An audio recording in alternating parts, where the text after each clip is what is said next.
Selamat malam, Namik, Nahwin, Nahwisa, Kondoli, Kiedigul, Entagol, Waninggapka. Kembali lagi bersama saya Elsio Titihalawa dalam acara Talk South Papua, Papua Selatan berbicara. Dan di malam hari ini kita sudah bersama-sama dengan ketiga narasumber kita. Di sini ada adik Teresia Yarun. Selamat malam adik Teresia, boleh dong menyapa masyarakat Papua Selatan? Ya, selamat malam. Perkenalkan, nama saya Eti Teresia Yarun. Saya biasa disapa Eti. Jadi saya perkenalan dulu. Asal saya Mama asli Mapi. Bapak saya orang atau biasa dipanggil lebih identik ya Wambon, yaitu suku Muyu Mandobo. Iya, selamat malam ya, adik Eti ya berarti panggilannya ya. Iya, Kakak Elsie. Oke, kemudian di sini juga kita sudah bersama-sama dengan salah satu aktivis dari Papua Selatan, khususnya di sini ada Kakak Sony. Biasa disapa Kakak Sony, tapi Kakak Sony sendiri akan memperkenalkan dirinya.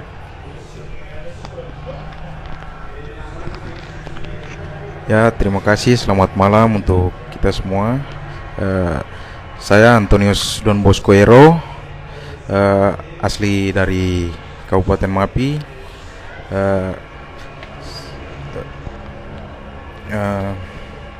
Sini saya akan perkenalkan.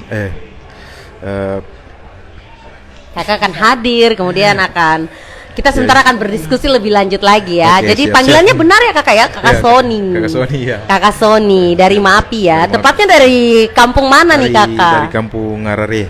Oke, selanjutnya di sini juga kita sudah ada bersama-sama dengan Kakak Kaya. Itu panggilannya kakak sehari-hari, merupakan advokat dari Provinsi Papua Selatan ya. Kakak Kaitanus akan memperkenalkan diri lagi. Baik, terima kasih. Selamat malam untuk kita semua. Shalom. Perkenalkan, nama saya Kaitanus FX Mogahai. Nama pendek saya dipanggil Kai. Saya asal suku ya, Iya. dari Mapi. Kalau kampung Enem. Terus saya sekolah di Mapi, terus SMA di Merauke sini sampai dengan kuliah di Jayapura. Iya. Itu aja. Selain advokat kakak ya saat ini ya pekerjaan kakak, dan kakak juga kalau tidak salah selaku ketua dari LBH ya kakak ya. Baik, LBH apa kakak? LBH Papua Justice and Peace. Kalau disingkat LBH PJP. Oke. Kebetulan sekali kami juga hadir di sini dari 2019. Terus kami sudah bekerja sama dengan Pengadilan Negeri Merauke. MOU-nya sudah ada, terus dengan Polres Merauke, terus polsek-polsek di sekitarnya, terus dengan kejaksaan pun demikian. Jadi LBH kami hadir ini membantu masyarakat secara cuma-cuma dan Siap. gratis. Iya. Luar biasa ya, kita punya ketiga narasumber memang dari latar belakang yang berbeda. Ada yang dari advokat, kemudian kakak Sony ini juga aktivis yang memang selalu ada untuk masyarakat. Dan kemudian selain itu saya juga sering mengikuti, ada beberapa ya, kakak sering posting juga memang mempunyai jiwa seni juga yang begitu luar biasa kalau kita ikuti. Dan juga adik Eti ini seorang ibu guru ya, ibu guru yang juga aktif menyuarakan persoalan-persoalan yang terjadi di Papua Selatan. Iya, malam hari ini tema kita masih sama, yaitu kesiapan pemuda dalam menghadapi dinamika baru di Provinsi Papua Selatan. Untuk itu kita akan mendengarkan dan berdiskusi lebih jauh lagi dengan ketiga narasumber. Bagaimana dari ketiga narasumber ini bisa melihat dan memberikan pandangan berkaitan dengan poin kita atau tema kita, kesiapan pemuda dalam menghadapi dinamika baru di Provinsi Papua Selatan. Untuk itu kita ke yang Rombok dulu ya kakak ya. Kita mendahulukan perempuan. Iya, silakan adik Rombok. Dari sisi pendidikan ya, karena memang Ya. latar belakangnya seorang guru juga, bagaimana adik Eti Yarun melihat kesiapan pemuda dalam menghadapi dinamika baru nantinya di Provinsi Papua Selatan ini. Ya, jadi untuk secara khususnya mungkin di sini Eti lebih mengajak ya untuk teman-teman pemuda, terlebih khusus yang perempuan ya, Mungkin dalam hal ini pendidikan tuh sangat penting ya. Jadi kita punya adik-adik yang sekarang kan ada banyak yang putus sekolah dan juga bahkan ada yang tidak sekolah sama sekali. Jadi kita punya peran di sini sebagai pemuda itu sangat penting. Jadi mungkin saya juga mau menyampaikan atau mau tegaskan lebih kepada orang tua ya, karena di sini menurut saya orang tua itu sangat berperan penting dalam pendidikan. Jadi contohnya saja ya, mungkin ya orang tuanya ada anaknya sekolah, tetapi kan kita tidak tahu ya apakah itu dia dibimbing betul, dia diarahkan betul. Ya zaman sekarang kan sudah canggih, bisa saja orang tua punya pandangan kan berbeda-beda. Sudah anak saya biarkan saya berikan dia Android. Dengan Android dia bisa banyak belajar ya, mungkin bisa lewat Google.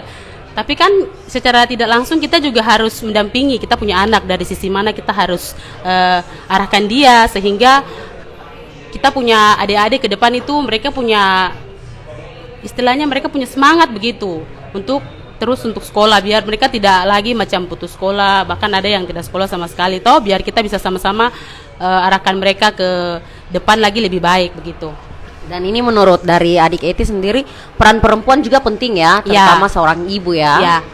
Iya, oke. Selanjutnya kita akan mendengarkan dari Kakak Sony Ero berkaitan dengan tema kita. Kakak dapat memberikan pandangan kepada kita semua dengan tema kita, kesiapan pemuda dalam menghadapi dinamika baru di Provinsi Papua Selatan. Oke, terima kasih.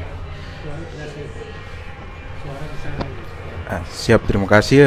Saya tidak banyak memberikan masukan yang terlalu panjang. Saya singkat saja bahwa kita menghadapi dinamika ke depan, dinamika yang akan terjadi ke depan ini ya, kalau singkatnya ya, kita tunjukkan bahwa kita bisa di segala aspek. Orang luar sebagai pendorong untuk semangat.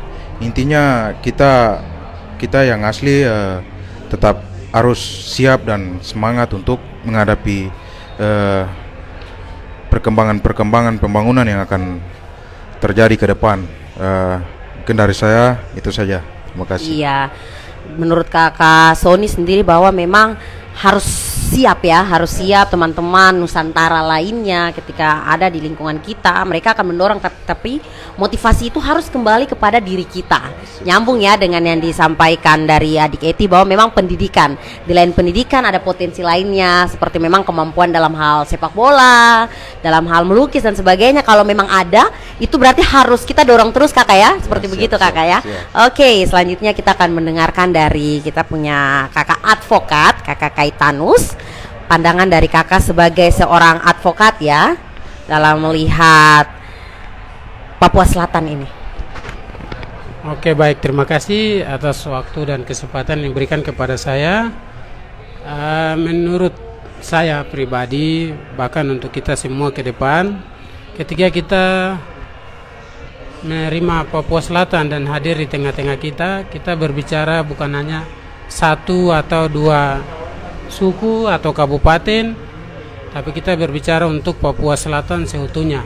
Artinya bahwa di sini ada 4 kabupaten, ada Mapi, Asmat, Bovendigul, dan kita Merauke sendiri.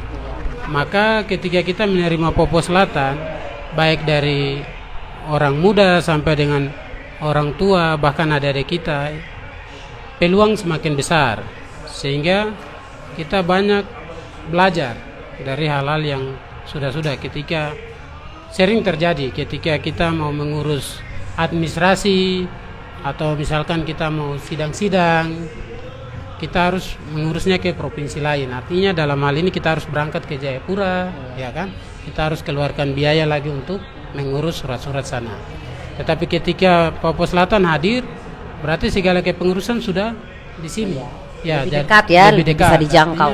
Bisa dijangkau, Mapi, Asmat, Bovendigul bisa menjangkau. Dan saya pikir dari dulu kita semua sudah ada di Merauke. Jadi pasti peluang itu ada. Nah, ketika sudah ada pasti lapangan kerja juga bertambah. Maka kita anak muda atau generasi sekarang ini kita harus bisa mempersiapkan diri untuk bersaing dalam hal pendidikan, terus olahraga seperti bola kaki. Ya saya bikin bini juga, tapi sering main bola. Iya, atlet ya. Main bola Iya. atlet. Ya, artinya di situ ada seni budaya. Terus kita juga bicara soal usaha-usaha ya. Kita nanam Papua Selatan ini, yang saya lihat rata-rata kita lebih cenderung kepada honor dan PNS, padahal ruang lain ada.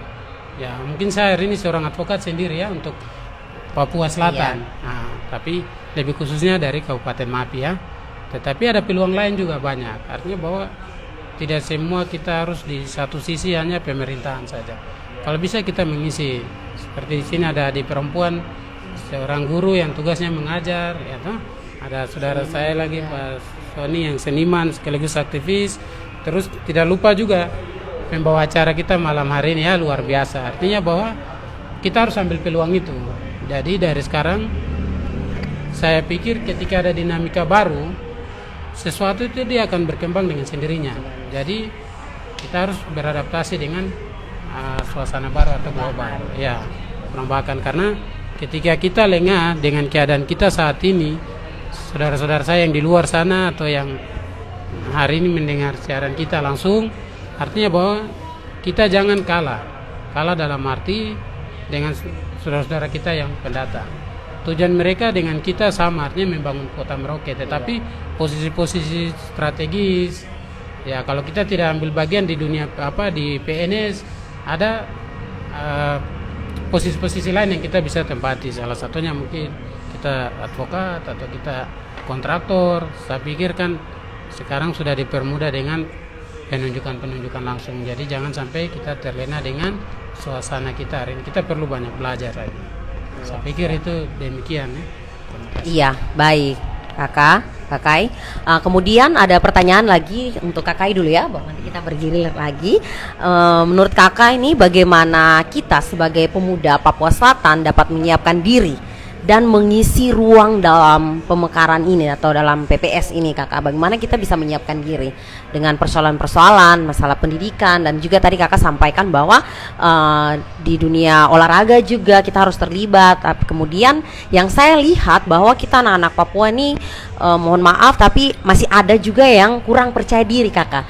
Nah, yang Kakak sampaikan seperti olahraga, bola kaki dan sebagainya, ini kan juga sebagai ruang untuk mereka dapat mempersiapkan diri, membangun kepercayaan diri. Kira-kira menurut Kakak hal-hal apa lagi yang harus kita siapkan? Oke, kalau saya ini sebenarnya ada banyak, tetapi saya tidak bisa bicara apa yang saya tidak menjangkau. Siap. Tapi saya berbicara apa yang saya sudah lakukan dan apa yang sudah pernah saya jangkau. Artinya bahwa saya di sini, pertama saya mau katakan bahwa saya basic itu main bola. Nah, olahraga yang saya paling geluti atau paling suka adalah bermain bola kaki. Nah, tetapi saya juga seorang advokat, seorang pengacara. Saya terjun langsung di dunia beracara dan langsung berhadapan dengan masalah-masalah yang terjadi. Nah, saya mau sampaikan yang pertama dulu terkait masalah bola kaki ya. Jadi saya lihat untuk kita anak-anak muda Merauke ini, sebenarnya talenta atau bakat gudang sepak bola ada di Papua Selatan. Papua Selatan ya. Saya lihat di akhir tahun ini atau di tahun-tahun ini banyak event yang terjadi, baik futsal maupun lapangan besar, dan saya terlibat langsung. Hanya saja ini kesempatan ini saya mau sampaikan kepada pengurus Persimer dan jajarannya, atau khususnya kita di Kabupaten Merauke ini, banyak talenta yang selama ini kita lihat adik-adik kita bagus-bagus, namun peluang kita kemarin untuk ikut Liga 3 walaupun sudah dipersiapkan oleh pemerintah daerah ataupun dari PSSI khususnya untuk Persimer Merauke tidak terlaksanakan. Akhirnya adik-adik kita yang tadinya kita bilang talenta dan bakat itu tidak tersalurkan sehingga efeknya lari kepada kegiatan-kegiatan negatif, dan itu langsung juga berhadapan lagi dengan saya masalah, sehingga ketika saya nanti di pengadilan atau di kepolisian mendampingi, yang saya dampingi adalah adik-adik saya sendiri yang kita sama-sama mengenal mereka ya. Bahwa perlu kita harus dari pemerintah daerah pun juga harus melihat itu. Artinya bahwa ketika kegiatan positif itu ada, maka dengan sendirinya hal-hal negatif berkurang. Contoh miras yang terjadi ini, adik-adik kita yang lagi-lagi apa? Naik-naik Usia badan ya, ya, usia-usianya kayak yang lagi-lagi bagus, usia-usia produktif untuk main bola. Sehingga karena event bola itu tadi tidak berjalan dengan baik, artinya kita main bola di Kabupaten Merauke tapi harus ada target untuk keluar. Contoh Liga 3 kah? Atau kita ikut liga-liga apa? Liga Nusantara, ini sekarang Liga 3. Jadi saya pikir itu kesempatan untuk kita, karena ketika kita bersaing kan ada banyak posisi. Iya, Tidak hanya di olahraga saja, ada posisi-posisi lain. Jadi saya harap itu harus kita evaluasi. Artinya dalam hal ini pemerintah kabupaten coba evaluasi kembali untuk memposisikan orang-orang yang aktif di bola kaki, terutama di pengurus Persimer ini. Iya. Nah, Terlebih terus sudah yang mau kedua, PPS, ini sudah ya, PPS apalagi kakak sudah ya. mau PPS. Sudah ya, Ya, sudah PPS, jadi Iya. kita harus bisa di Liga 2, Liga 1 dan seterusnya. Yang kedua masalah hukum. Kebetulan saya seorang advokat, sehingga yang saya lihat dan yang selama ini terjadi, kebanyakan kita orang-orang Papua yang lebih banyak berhadapan dengan masalah hukum. Jadi saya bilang orang Papua ini ada MAPI, Asmat, Bovendigul, kita Merauke sendiri, Maupun Papua lainnya. ya, Kak, maupun Papua lainnya. Artinya bahwa yang saya lihat dan yang saya sidang selama ini lebih banyak orang Papua dibandingkan saudara-saudara kita yang datang. Ini menjadi pertanyaan besar, dan kebanyakan saudara-saudara kita ini yang tidak mampu, baik dalam sisi finansial untuk membayar seorang advokat lalu mendampingi mereka untuk persidangan, bahkan di kasus-kasus lain, kasus perdata dan lain-lain. Jadi saya pikir ini tantangan besar buat kita semua, dan yang terjadi ini adalah anak-anak muda kita, artinya seumuran dengan saya, bahkan adik-adik. Sedangkan tema kita malam ini bagaimana kita anak-anak Papua ini menyiapkan diri untuk ketika Papua Selatan ini kita harus mengisi ruang-ruang itu. Sedangkan kalau kita bermasalah dengan hukum, bagaimana kita mau jadi seorang anggota polisi atau kita mau jadi guru, mau jadi PNS kalau kita punya catatan kriminal. punya catatan kriminal gitu. Jadi saya harap mungkin hal-hal ini perlu pemerintah atau kita semua perhatikan. Baik kakak ya. Ini menjadi catatan penting karena memang sebagai pemuda terlebih ya yang nantinya ke depan akan menjadi pemimpin-pemimpin di daerah ini, memang kita harus perhatikan, dan memang ini menjadi catatan dan diharapkan juga untuk yang tadi sudah disampaikan oleh kakak Kai menjadi catatan penting sehingga ke depan ada perbaikan ya. Selanjutnya kita akan mendengarkan dari kakak Sony dengan pertanyaan yang sama. Menurut kakak, bagaimana kita sebagai pemuda Papua Selatan dapat menyiapkan diri dan mengisi ruang dalam PPS? Kalau dari saya ya, kita perlu menyiapkan diri dari berbagai macam bidang dan tidak akan menyerah walau besok bukan kita sendiri yang berdiri, bahkan orang luar akan hadir. Jadi kita tunjukkan diri kita mampu dan tidak akan takut akan berbagai macam hal. Jadi kita tunjukkan bahwa kita bisa juga, kita bisa bersaing dengan saudara-saudara yang datang dan bisa menjadi kita punya kemajuan untuk kita punya negeri ini. Terima kasih. Ini memang dari kakak bahwa kita memang harus menampilkan juga ya, menunjukkan apa yang sudah ada.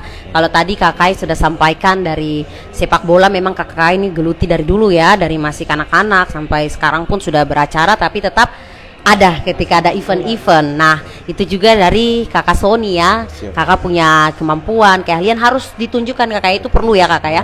Karena memang kalau kita punya potensi tetapi kita tidak asah, kita tidak tunjukkan, kita tidak belajar lagi, maka itu akan tenggelam. Tapi kita percaya bahwa anak-anak Papua Selatan itu seperti mutiara yang lagi terpendam di dalam lumpur Kalimaro ya, dan tetap akan bersinar emasnya itu. Oke, selanjutnya kita akan mendengarkan. Ada lagi kakak tambahan? Tidak ada. Cukup dulu ya. Kita akan dengarkan dari kita punya adik Eti lagi dengan pertanyaan yang sama ya adik ya. Sebagai seorang perempuan, pemuda Papua Selatan, dalam bagaimana adik Eti dapat menyiapkan diri dan mengisi ruang dalam PPS, atau mungkin ada ajakan lagi kepada perempuan-perempuan yang lain, karena memang kita berharap semakin banyak perempuan Papua Selatan itu tampil ya, karena kita juga didukung oleh kita punya kakak-kakak laki-laki yang luar biasa juga tentu ya adik Eti ya. Ya, pasti kakak. Baik, mungkin Eti juga tidak banyak bicara, tetapi mungkin hanya menambahkan dari kakak Kai tadi sudah katakan bahwa memang sangat penting karena kita kan bertiga di sini ada basicnya berbeda-beda. Jadi terkait seperti yang kakak bilang kasusnya yang di Kota Merauke ini kan kebanyakan, minta maaf ya, kita punya saudara-saudara sendiri. Oknum. Ya, kita punya saudara-saudara sendiri. Jadi mungkin saya lebih mengajak juga untuk teman-teman lebih turun lapangan dan bergabung. Misalnya mungkin ada kegiatan-kegiatan yang positif ya. Jadi mungkin gabung di organisasi kah apa begitu, sehingga kan nggak ada kerja, tidak ada kerja. Jadi mungkin kalau bisa untuk pemerintah yang terkait, mungkin kalau bisa mereka tuh kayaknya butuh lapangan kerja, jadi dikasih kerja mereka. Jadi sehingga tidak ada lagi namanya tindakan kriminal. Ya, tindakan kriminal yang terus grafiknya menaik begitu di Kota Merauke. Berikan mereka pekerjaan sehingga tidak ada lagi mereka untuk cegat-cegat Mangku kebijakan yang ada. Ya, jadi kalau Eti lagi apa ya? Mungkin lebih ke orang tua juga, karena kan semua anak yang ada di Kota Merauke ini tidak semua anak itu yatim piatu. Ya, pasti kan mereka punya orang tua. Jadi mungkin saya mau supaya orang tua juga lebih mengarahkan mereka. Dan kita juga yang guru-guru, mungkin kita bisa buat, kita punya kegiatan-kegiatan. Selain kita mengajar, ya mungkin kita bisa pendekatan dulu dengan keluarga, baik dengan orang tua, anak-anak. Mungkin kita bisa adakan pendampingan, begitu kegiatan belajar mungkin setiap hari Sabtu, begitu kan bisa. Jadi untuk pemerintah daerahnya nih berarti selama ini kan sudah ada misalnya yang Aibon nih. Biasa ada ini kakak ya, sosialisasi begitu dikumpulkan dari adik Eti, berarti pemerintah sudah baik ya melakukan kegiatan begitu. Tapi lebih baiknya lagi mungkin pemerintah fokus untuk berjumpa bertemu dengan orang tua anak-anak ini, orang tuanya siapa orang tua dari anak-anak. Misalnya dari kita punya adik-adik ini, saya kira juga mungkin pemerintah juga harus mungkin datangi mereka orang tua, sehingga mungkin ada pembicaraan. Ya mungkin saja mereka punya keluhan tersendiri yang mungkin mereka simpan, yang mungkin mereka mau sampaikan ke pemerintah, kan kita tidak tahu. Dan mungkin selama ini kita dampingi mereka dengan mereka punya anak-anak, tapi kan kita tidak tahu mungkin selama ini mereka apa, mungkin inginkan lain begitu. Jadi saya kira mungkin ya pemerintah juga mungkin harus lebih dekat lagi pendekatan sama orang tua dari kita punya adik-adik ini. Baik, terima kasih adik Eti. Oke, masih ada tambahan lagi dari kakak Kai, karena ini berbicara tentang anak Aibon, persoalan ini saya yakin kakak Kai juga sudah pernah ya mendampingi dan melakukan beberapa program. Baik, terima kasih. Kebetulan kita berbicara tentang anak Aibon atau adik-adik kita yang menggunakan Lemfox ini. Sebenarnya Lemfox, iya. Artinya bahwa beberapa adik-adik yang kebetulan, kita bicara kebetulan bermasalah atau berhadapan dengan hukum, karena kategori anak di bawah umur ya ABH, istilahnya anak berhadapan dengan hukum. Jadi ketika banyak kasus terjadi, mungkin sudah sering viral juga di info kejadian Kota Merauke ya, kasus-kasus yang ada di Omar, ada yang di Omar, terus ada di Spadem, oknum-oknumnya itu kebetulan saya langsung yang menangani dan sebagai pendampingan atau penasihat hukum. Hanya saja kita punya kode etik, jadi kita tidak mempublikasikan. Artinya bahwa ketika hal-hal ini terjadi, saya sebagai anak Papua, saya melihat bahwa ini tidak bisa dibenarkan. Artinya bahwa kurang adanya perhatian dari terutama orang tua. Seperti tadi ada ibu sampaikannya, orang tua, terus kedua lingkungan kita. Lingkungan kita itu akan merubah kita dan akan membentuk karakter kita. Ketika kita sering bergaul dengan orang-orang atau adik-adik yang tukang minum, kita akan seperti itu. Atau bergaul dengan, ya saya kasih contoh, kalau anak SD ya cukup dia bergaul dengan anak SD saja. Jangan dia bergaul dengan SMP, nanti kelakuan SD tapi pola pikir SMP. Sama dewasa sebelum umur. Nanti ya anak itu juga di SD bergaul dengan adik-adik atau anak-anak yang kuliah, pola pikirnya kuliah, sehingga itu membentuk karakter orang. sehingga hal yang tidak bisa terjadi. Oke, jadi ketika kita bicara soal kriminal atau ini, yang saya lihat selama ini hanya kita orang Papua saja, dari MAPI, Asmat, Bovendigul, dan Papua lainnya. Ini fakta yang memang Ini kakak ingin fakta. sampaikan ya. Dan saya mau katakan, saya sudah tangani perkara saat ini 187, itu baik litigasi maupun litigasi yang sudah kita sidang dan yang belum dalam 1 tahun ini. Itu penunjukan dari pihak kepolisian atau dari kejaksaan, bahkan dari pengadilan sendiri. Nah, artinya bahwa saya melihat ketika Papua Selatan ini ada apa yang tadi tema kita malam hari ini, sangat disayangkan kalau generasi kita tidak mengambil bagian, karena yang terjadi hari ini hanya untuk generasi kita yang datang. Jadi ini ibarat bayi baru lahir, ya toh dia tidak mungkin langsung berdiri jalan. Iya benar. Maka PPS ini baru saja, dan ini pasti jabatan-jabatan strategis ya. atau posisi-posisi yang tadi kita bilang pasti akan diisi oleh orang-orang yang punya Kemampuan. kemampuan. Sedangkan kita yang baru mau naik ini, kalau kita sudah masuk ya hal seperti itu, jadi catatan merah. Nah, sehingga orang tua, guru-guru, saya mau katakan juga bahwa akhir-akhir ini ada kasus anak berhadapan dengan hukum, dan itu adik-adik kita. Saya tidak kasih tahu SMA mana atau sekolah mana, tetapi saya mendampingi sampai tuntas, dan anak itu tidak dikurung penjara, tetapi dia mendapatkan hukuman sosial. Artinya bahwa anak itu dia selama 1 tahun atau 1,5 tahun dia tidak di dalam kurungan, tetapi dia bakti sosial. Hukumannya dia pergi sekolah, pulang, waktunya dihabiskan di sekolah, di gereja yang kita ada titip sini, ada beberapa gereja. Nah, jadi adik-adik itu saya dampingi dengan pihak kejaksaan, bahkan dari Bapas, kita serahkan anak itu dengan orang tuanya di gereja-gereja tertentu yang selama ini sudah bekerja sama. Jadi tidak kirim lagi ke Kerom, biasanya ada lembaga anak khusus anak di Kerom ya. Jadi ini yang saya lihat bahwa saya secara pribadi saya melihat bahwa ini sangat-sangat sedih, karena saya lihat ini kita anak Papua, karena besok kita mau jadi tuan negeri sendiri kalau kita sendiri tidak siap. Nah, tidak siap dalam terutama hal pendidikan tadi. Jadi saya pikir malam hari ini acara kita luar biasa, dan kesempatan juga saya mau sampaikan kepada pemerintah daerah, khususnya Kabupaten Merauke atau Papua Selatan. LBH Papua Justice sudah hadir sejak 2019. Ketika saya menjadi seorang advokat, saya langsung diebani oleh Ketua LBH atau Direktur LBH Papua Justice Yulianto SMH. Kantor pusat kami ada di Jayapura, di Kota Raja Dalam, Bayangkara, IGD Bayangkara di atas. Ketika saya dibantu atau saya menjadi advokat, beliau memberikan tugas dan tanggung jawab sebagai Ketua LBH Papua Justice and Peace untuk cabang Merauke. Setelah 2019 saya menjadi Ketua LBH Papua Justice, kami belum dapat bantuan dari pemerintah daerah. Nah kan LBH Papua Justice ini dibentuk oleh Kementerian Hukum dan HAM untuk membantu orang yang tidak mampu. Bukan hanya orang Papua ya, semua orang yang tidak mampu. Dan itu sudah terbukti, saya bantu saudara-saudara kita dari 2019 sampai saat ini 2022 ini, bahkan sudah mau 2023 belum ada bantuan dari pemerintah Kabupaten Merauke. Sedangkan syaratnya sangat mudah.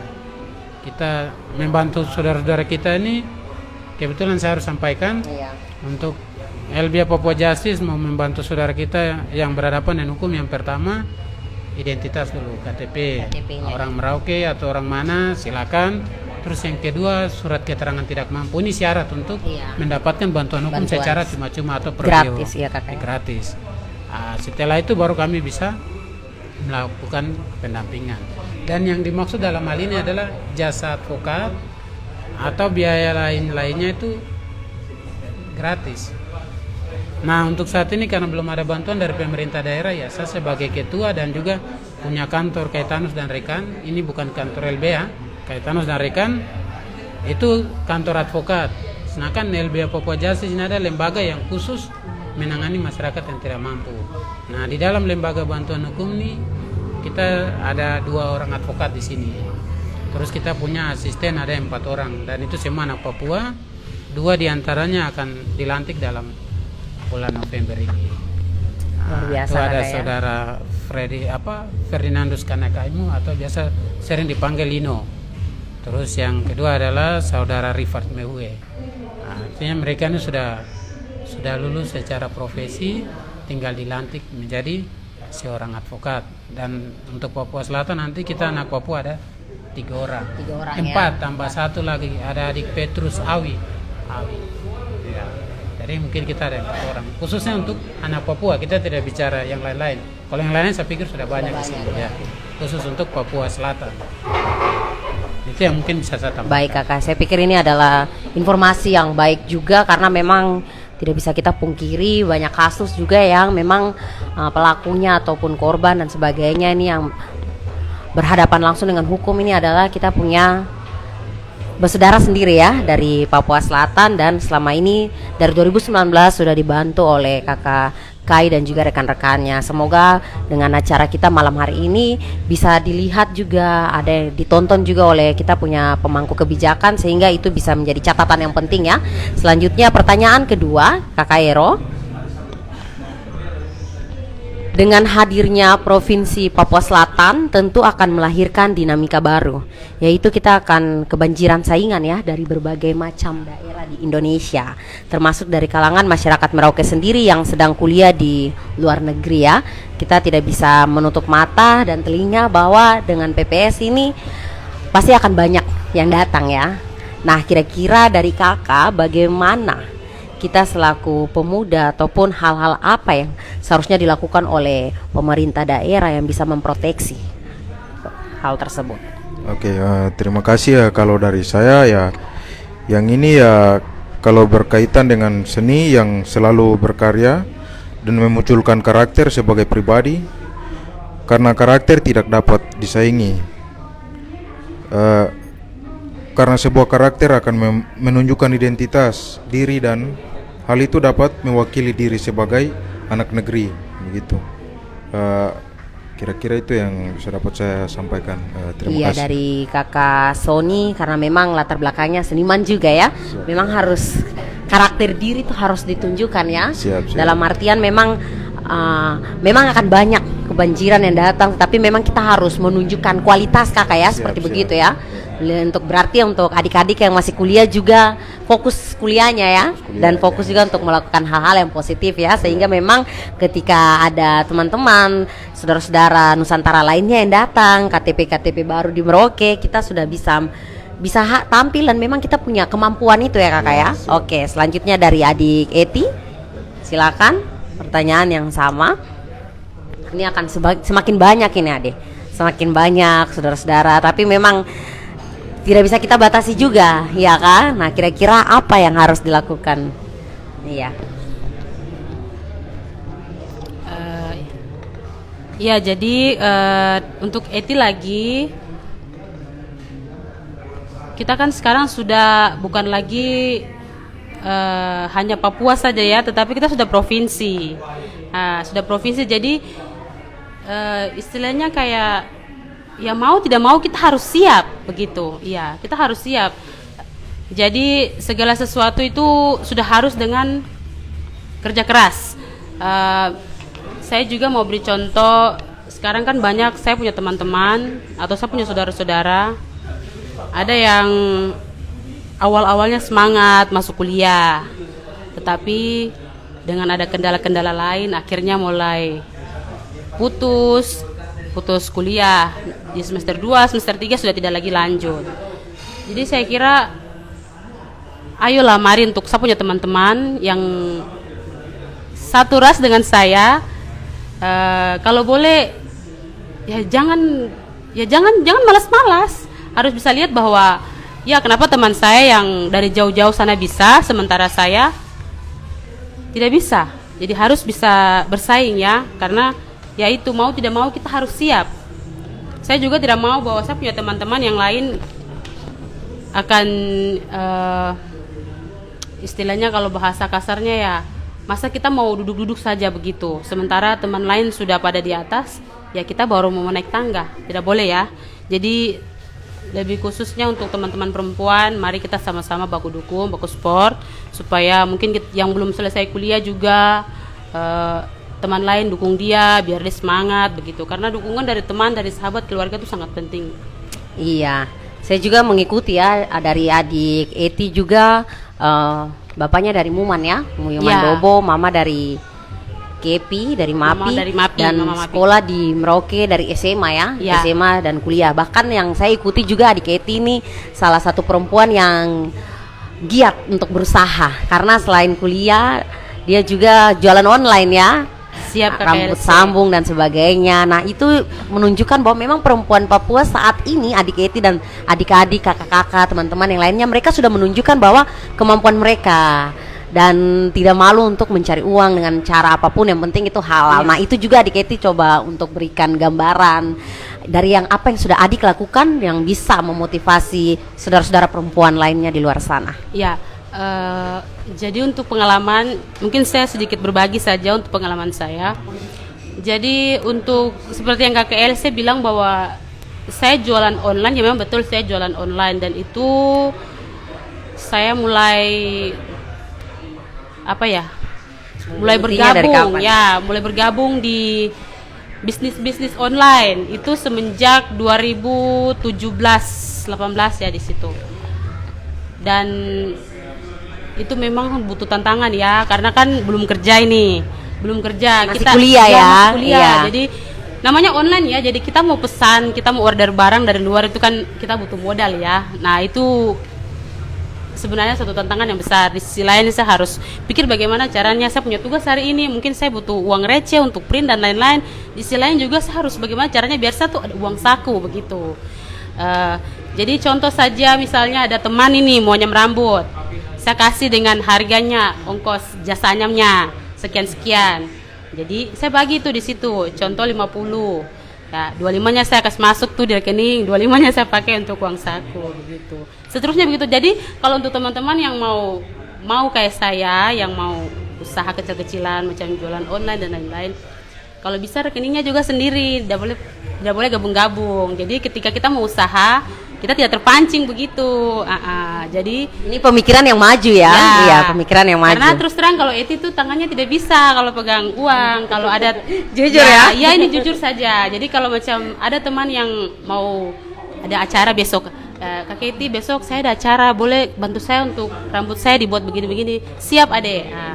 Jadi saya anyam itu adanya punya rambut, setelah itu dia dikasih saya ongkos jasanya. Ya, saya simpan 50.000, 25 saya kasih masuk di rekening saya. Itu rekeningnya khusus ya untuk online, tidak gabung-gabung. Jadi kalau keluarga kirim itu beda lagi. Begitu. Jadi tidak mengganggu. Jadi ketika saya perlu, saya pakai khusus yang saya punya saja begitu. Iya. Yang penting kerja ada niat, Ya. ada kendala itu tidak Ya. putus ya. Jadi jangan putus asa ya. Jadi apalagi online, mungkin Eti punya pengalaman begini. Awal-awal itu memang setengah mati sekali ya, karena memang sempat menyerah juga, karena bermodalkan kita posting-posting aja. Dan memang ini betul ya, kalau kita punya teman yang mungkin sering jalan dengan kita, mereka anggap itu bahwa kita punya jualan tuh biasa-biasa saja begitu. Tapi orang yang tidak mengenal kita, mereka tertarik dengan apa yang kita punya begitu. Jadi kalau macam kita punya teman ini, kita sudah pernah sama-sama jalan begitu, dia lihat tos atau dia, saya ada jual ini, kok mau beli tidak? Sudah nanti dong, di pasar juga ada begitu toh. Tapi kalau teman lain ini yang kita tidak kenal ya, saudara-saudara kita yang kita tidak kenal, mungkin baru pertama kali lihat kita, terus dia kunjungi kita punya Facebook contoh, dia lihat ih kakak ini jual rambut ini, saya mau beli jadi kan kayak macam ada ketertarikan tersendiri begitu. Iya, penasaran ya. Penasaran, Berarti Kakak Eti suka buat orang penasaran ya. Oh tidak juga. Oke, ya terima kasih ya Kakak Eti ya. Ini memang jadi catatan penting juga untuk saudara-saudara, teman-teman perempuan di luar sana, untuk mari berusaha dengan cara apapun itu, yang penting Ya. masih ada dalam jalur yang baik. Oke, selanjutnya kita kembali lagi ke Kakak Kai dengan pertanyaan yang sama. Baik, mungkin pertanyaannya Diulang ya? ya diulang lagi. Iya Kakak, dengan hadirnya Provinsi Papua Selatan tentunya kita akan kebanjiran ya, kebanjiran saingan dari berbagai macam daerah, anak-anak Papua sendiri yang kuliahnya di luar negeri maupun saudara-saudara Nusantara lainnya yang melirik dan melihat PPS ini kakak ya. Nah, bagaimana caranya kita untuk mempersiapkan diri ataupun bisa untuk pemerintah memproteksi posisi-posisi atau apa yang kira-kira memang harus dikhususkan untuk anak-anak asli maupun kelahiran kakak? Oke, baik, terima kasih. Ini pertanyaan yang bagus dan luar biasa. Beberapa waktu lalu atau tahun-tahun sebelumnya waktu saya masih kuliah sempat ada program-program kuliah di luar. Terus saya ini kan tidak langsung kuliah, begitu lulus SMA Negeri 1 Merauke saya tidak langsung kuliah karena saya 1 tahun masih main bola dulu waktu itu ada. Ya karena basic tadi main bola tuh. Jadi saya terlambat, saya kuliah 2011. Tapi saya selesai tepat waktu. Artinya bahwa saya balas dendam tuh karena 1 tahun tidak kuliah nih.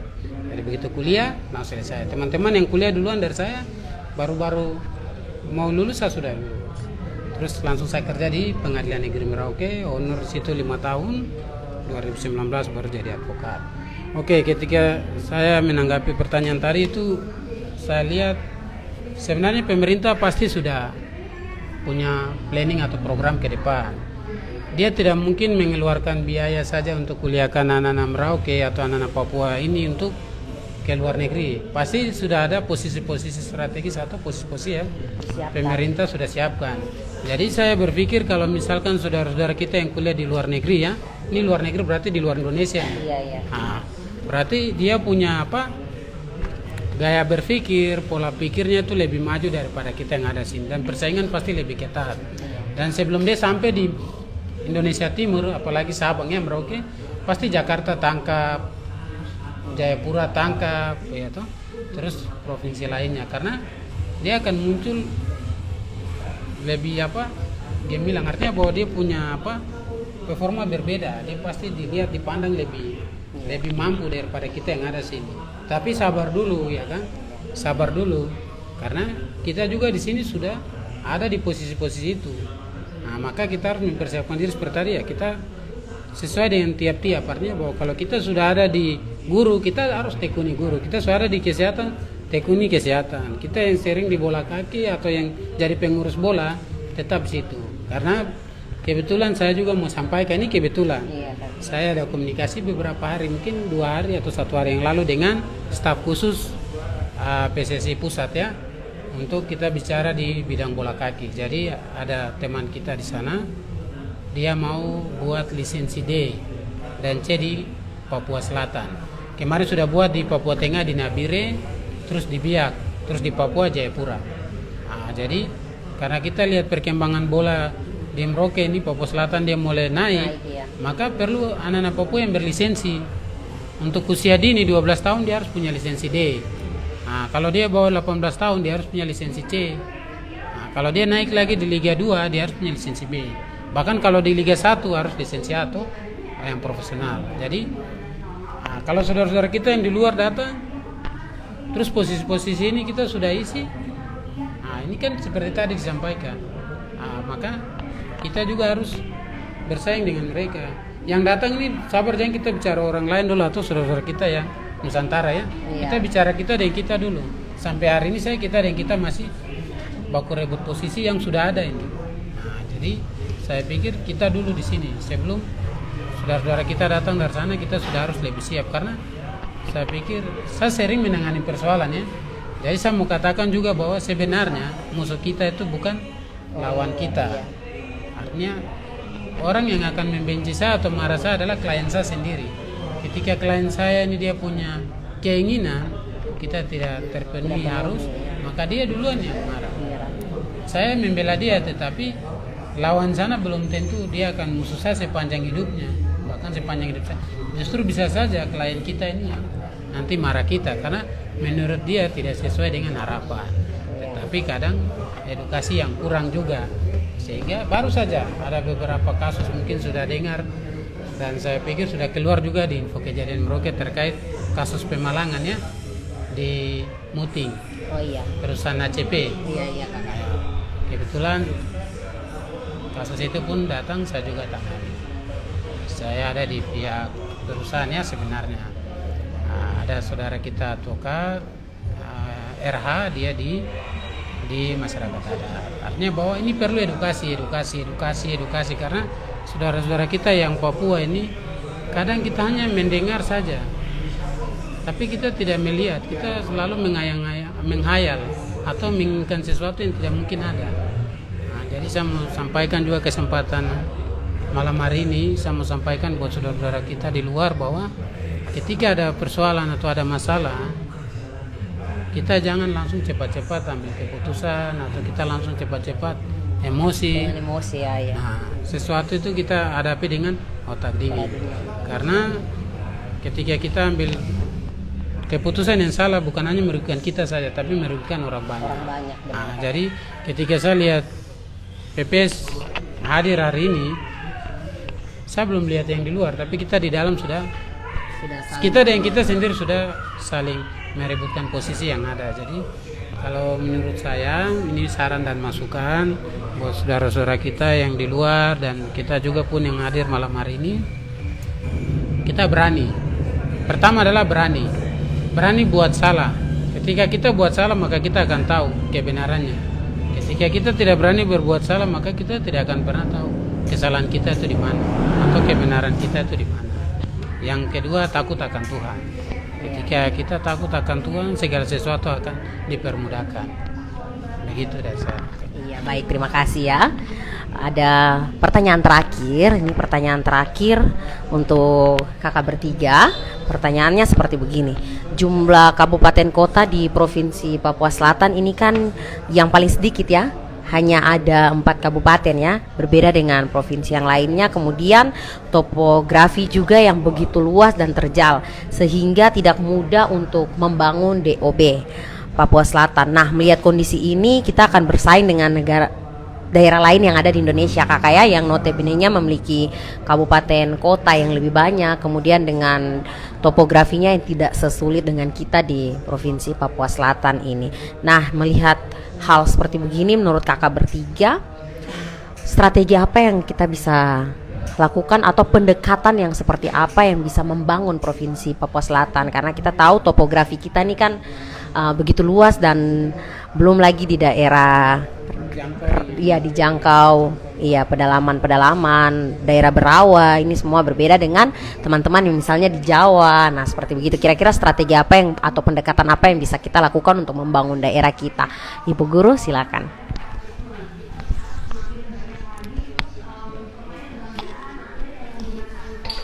Apakah mungkin pendekatan secara lokalnya atau seperti apa untuk membangun daerah kita nih? Kan daerahnya juga cukup, ada daerah berawa-rawa, ada daerah yang sulit dijangkau ya. Kira-kira pendekatan apa nih? Bahkan juga kan kadang itu kalau dari sisi pendidikannya kakak ya, ada daerah yang mana sekolahnya ada, bangunannya ada, siswanya ada, tapi bahkan gurunya yang tidak ada. Apa mungkin karena itu guru-gurunya ini bukan anak-anak asli kampung setempat, sehingga memang mereka tidak betah ada di tempat mengajar, mereka lebih banyak di kota. Apakah mungkin menurut adik ibu bahwa memang kalau seperti begitu, misalnya daerah-daerah pedalaman Kimam dan sebagainya, anak-anak Kimam sendiri yang harus jadi guru, atau seperti apa nih pendekatan yang bisa dilakukan dari sisi pendidikan menghadapi daerah yang terjal? Ya, mungkin kalau dari saya untuk sekolah ya, seperti tadi Kak Elisa bicara bahwa kalau menurut saya memang ada benarnya juga. Jadi contoh ya, jadi bapak saya ini kan asalnya dari Bovendigul. Bapak saya orang suku Muyu Mandobo.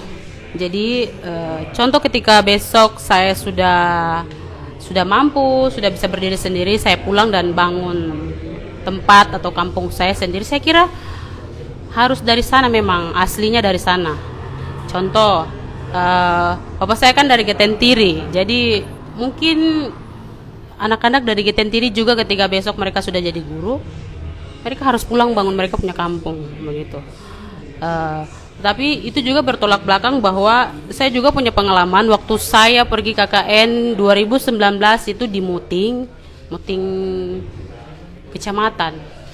Itu kalau mau dibilang apa ya, mereka yang asli dari sana, orang Marin yang sudah peranakan, kalau mereka pulang mengajar, mereka yang sudah jadi guru ya, sudah jadi guru, mereka pulang mengajar atau kembali ke mereka punya kampung, macam tidak ada apa ya, tidak ada dampak begitu untuk sekolah apa begitu, karena macam kayak tidak ada ketertarikan khusus untuk gurunya. Jadi mereka lebih tertarik kepada guru dari tempat lain begitu.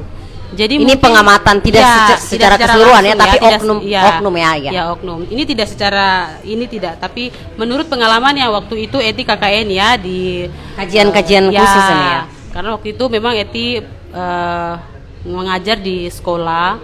Ya, saya kan memang basicnya guru, tapi saya gurunya guru bidang studi. Tapi waktu itu waktu KKN saya mengajar di SD begitu. Jadi memang agak sedikit ini ya, kayak lari dari jalur ya. Lari dari jalur. Jadi mereka tuh tidak tertarik sama kita yang asli begitu. Mereka ini pengalaman pribadi ya, berarti ini pengalaman Eti ya. Jadi mereka lebih tertarik kepada teman-teman saya yang dari luar begitu. Jadi mereka semangat itu. Jadi ini waktu saya mengajar ini pagi datang nih. Ini saya suruh tuh anak-anak, ayo mari kita berdoa. Apa karena kita orang timur, perempuan timur kasar-kasar kali ya suaranya betul. Ya mungkin juga ya, minta maaf memang mungkin juga itu salah satu faktornya. Jadi ketika waktu saya ajak ini anak-anak untuk berdoa, mereka tidak peduli. Nanti datang teman saya yang satu, anak-anak mari kita berdoa. Semua berbondong-bondong datang. Itu waktu ajak untuk berdoanya nada suaranya gimana nih? Halus atau halus? Iya, waktu itu kan halus ya, kita kan harus beda atau KKRC di luar mengajar dengan pada saat mengajar. Begitu. Jadi ya bertolak belakang kalau menurut Eti, karena tidak semua kampung, tidak semua tempat tinggal itu mereka punya orang sendiri misalnya ya suku sendiri begitu pulang mengabdi mereka punya kampung. Berarti harus tidak dicoba semua, ya, dicoba dulu kalau memang cocok lanjut, kalau tidak berarti formula lain ya. Ya begitu. Memang kan guru harus dituntut kreatif ya adik ya. Bicara soal guru kreatif juga memang kita guru sudah harus kreatif ya. Segala sesuatu harus buat menarik begitu. Menarik dalam arti kita mengajar tidak hanya mengajar kita pegang spidol terus kita kasih arahkan anak-anak materi kita hari ini, tidak. Ada banyak cara yang kita harus buat sehingga mereka juga nyaman dalam kelas begitu. Oke, baik, terima kasih adik Eti. Kita lanjut ke Kakak Sony dengan pertanyaan yang sama. Kakak melihat daerah kita yang memang topografinya ada daerah berawa, sulit dijangkau dan sebagainya. Strategi apa yang kira-kira pendekatan yang bisa dilakukan untuk membangun daerah kita nih Kakak? Kalau dari saya kenapa tidak karena perbedaan itu yang merupakan tantangan, sehingga itu sebuah rangsangan. Karena dengan keadaan topografi yang sulit itu sebagai barometer sukses tidaknya, dan dapat dilihat daerah lain yang topografinya mudah. Kalau ada perubahan berarti hebat. Jadi tetap optimis untuk membangun, karena itu karena kita terlahir bukan untuk pesimis, melainkan optimis untuk segala bidang.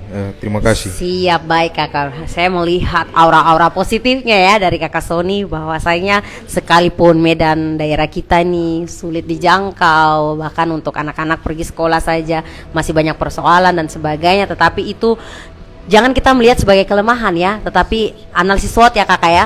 Kita melihat itu sebagai peluang. Dan memang pemuda harus mempersiapkan diri. Selanjutnya Kakak Kai dengan pertanyaan yang sama. Baik, saya pikir pertanyaan yang ini juga sangat luar biasa ya, supaya kita orang Merauke atau Papua Selatan, bahkan Kabupaten Mapi, Asmat, Pofendigul bisa merasakan Papua Selatan. Benar. Jadi ketika Papua Selatan hadir ini pasti sudah tahu dia punya letak dan tata geografi, sehingga karena dia luas, sehingga bisa ada Papua Selatan. Karena apa? Kalau dari Mapi mau ke Merauke saja itu butuh waktu 2 hari 2 malam kalau naik kapal ya, apalagi kita jalan darat 1 malam full sudah sampai sini. Jadi memang itu perlu kita lakukan edukatif secara lokal maupun secara modern, karena ketika era semakin maju global ini kan segala sesuatu tidak harus kita manual. Kita menggunakan HP Android saja kita sudah bisa daftar kampus online, kita menggunakan jaringan internet kita sudah bisa. Dan untuk mendapatkan materi atau kita belajar itu semua bisa online. Nah, untuk internet jaringan komunikasi ya, tetapi juga secara fisik, artinya untuk mau ke Merauke atau ke MAPI ini kan melalui proses yang panjang, perjalanan seperti tadi kita butuh infrastruktur, terus SDM, sumber daya manusia. Ketika kita berbicara tadi soal pendidikan atau kesehatan, bahkan bidang-bidang lain saja, tadi kita baru bicara pendidikan. Iya. Saya sering ke Bupul, ke Muti, terus ke MAPI. Ya kalau MAPI pulang kampungnya, terus ke Boven juga. Artinya banyak sekolah yang memang ada bangunan tapi orang-orangnya tidak ada. Jangankan sekolah, kantor distrik pun demikian. Apalagi kantor kampung. Karena pengalaman saya ini kalau yang jadi guru atau jadi kepala kampung, kalau kepala kampung pasti harus orang situ ya. Tapi guru, terus kita bicara distrik, kita bicara kesehatan. Ketika dia anak asli, dia mengajar dia sudah perhitungan. Ini dari pagi jam 7 masuk, jam 12 tidak usah istirahat, langsung pulang saja. Karena jam 12 ke jam 3 dia harus pergi mencari. Cari apa? Cari mungkin berburu kah, menjaring kah. Karena apa? Dia akan tergantung kepada alam. Dia tidak menggunakan merah biru untuk tembak ini ya. Kalau kita bilang berburu daging lagi. Kalau di kota kan kita mau makan daging ini atau ayam, kita langsung pergi ke pasar beli pulang. Tapi kalau kita sudah di kampung, otomatis kita cari sendiri.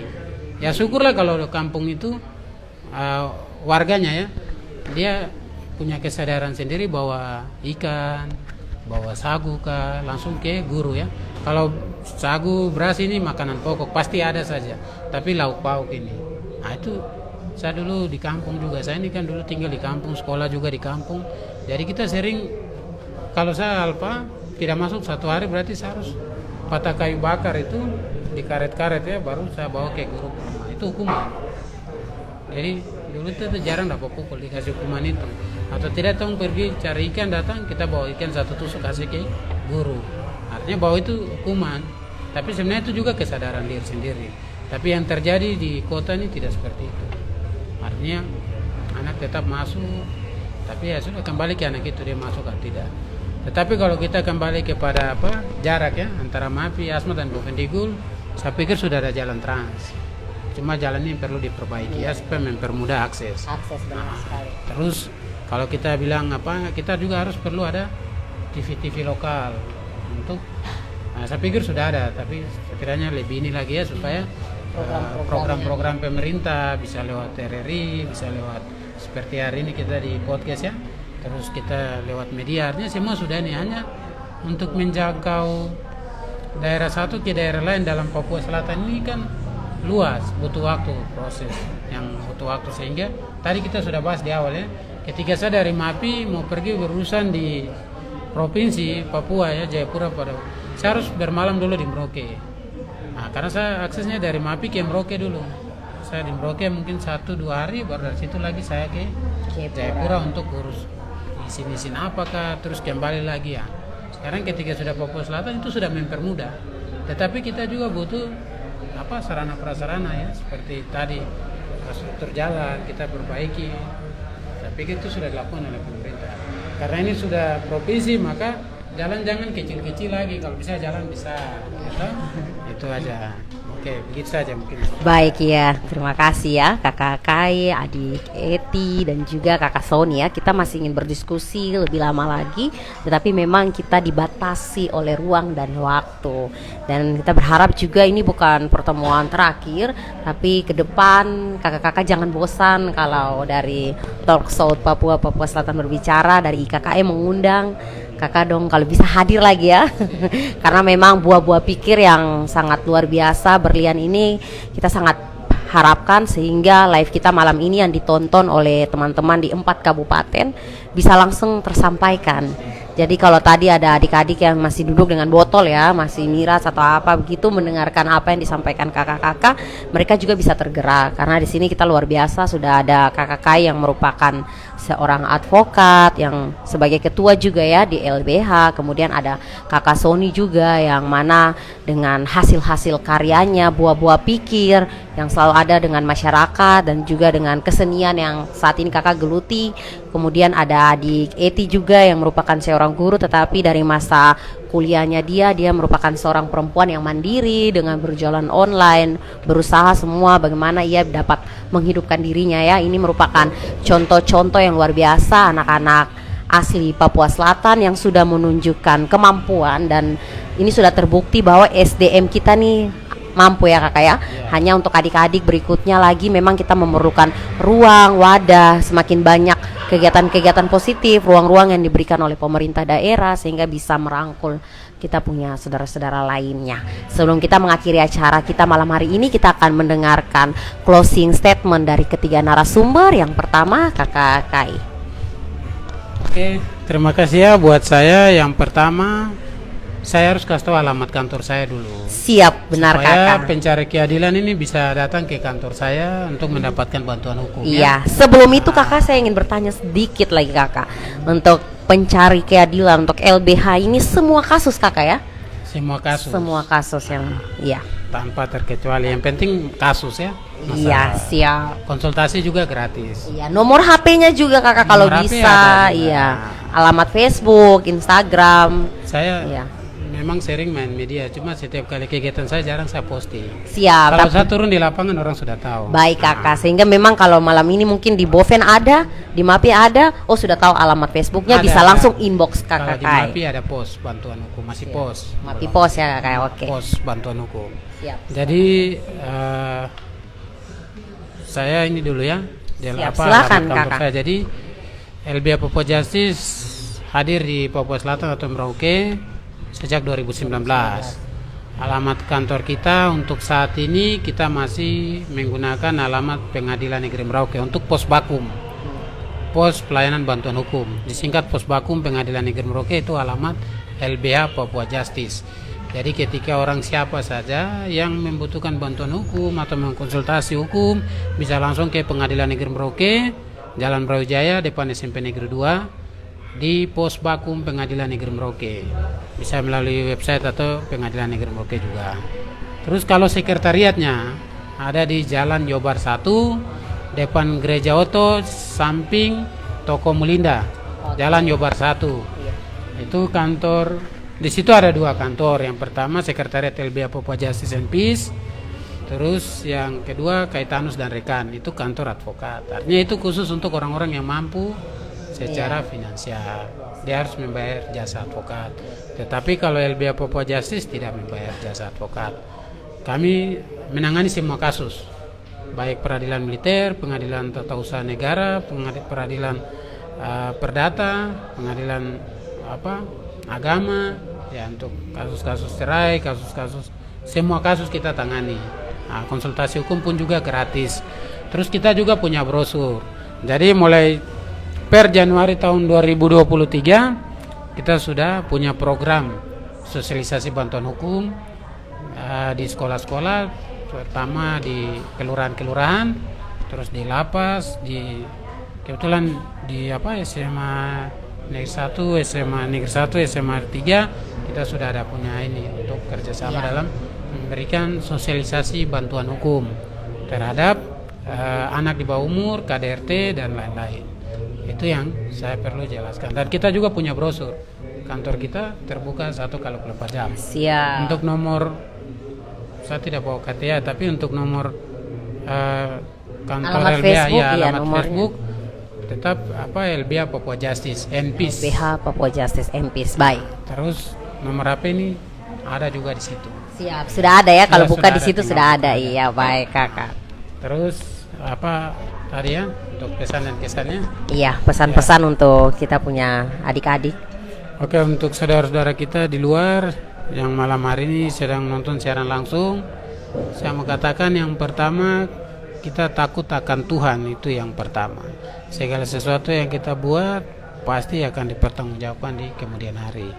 Jadi saya berharap ketika kita mau menjadi orang dalam arti berhasil, kita harus takut akan Tuhan yang pertama.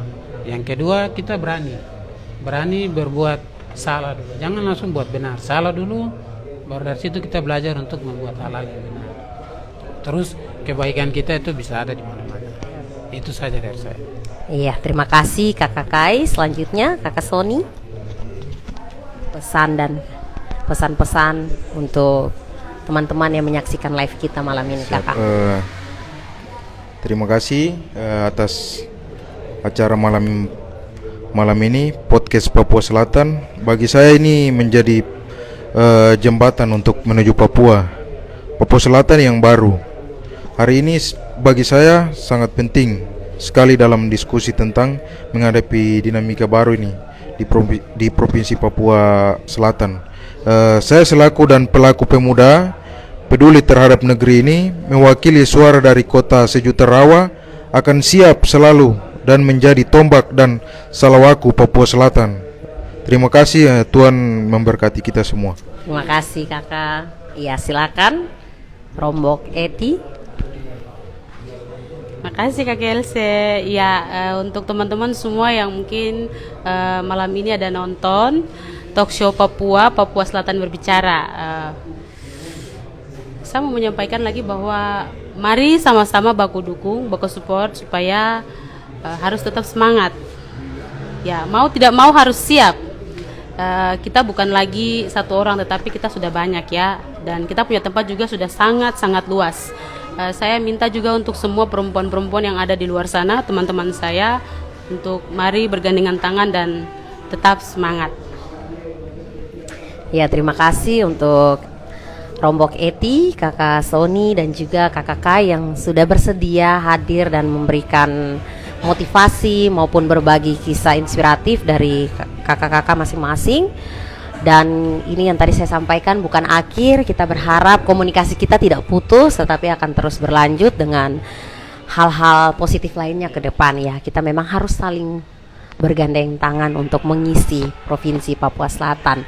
Dari tempat ini saya Elsie Titi Halawa dan ketiga narasumber pamit undur diri. Terimalah salam persaudaraan kita. Izakot Bekai, Izakot Kai, satu hati, satu tujuan.